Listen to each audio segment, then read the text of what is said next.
Legislation raises hopes for Alaskan cruises this summer. Congress has voted to let large cruise ships sail directly from Washington state to Alaska without stopping in Canada, a step that could clear the way for cruises later this year. The legislation approved by the House on Thursday goes to President Joe Biden, who is expected to sign it. This legislation is literally a lifeline for so many of Alaska's small businesses that were struggling, and it means jobs for more Alaskans this summer, said Sarah Leonard, president of the Alaska Travel Industry Association. Carnival Corp.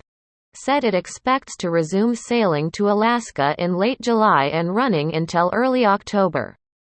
The company said its Carnival, Holland America and Princess lines will each operate one ship on round-trip voyages between Seattle and Alaska for fully vaccinated passengers.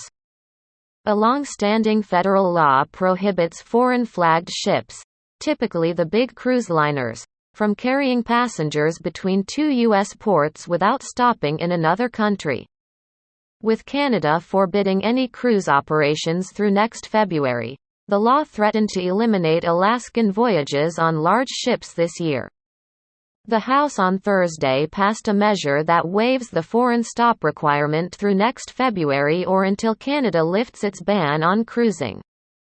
That will allow the big cruise ships to sail directly from Washington state to Alaska without stopping at a Canadian port such as Victoria or Vancouver. Gov. Mike Dunleavy said the change will stop a $3 billion hit to Alaska's economy. He said the state's vaccination efforts will make tourism safe for tourists and Alaskans. The measure was proposed by Sens. Lisa Murkowski and Dan Sullivan and Representative Don Young, all Alaska Republicans, and previously passed by the Senate. The 2021 sailing season won't match previous years, Sullivan said, but there will be ships, and there will be people, and that is excellent for Alaska. The cruise lines still need to meet guidelines set by the U.S. Centers for Disease Control and Prevention to prevent spread of COVID-19. The cruise industry has been unhappy with the extent and the time it has taken the health agency to draft those guidelines.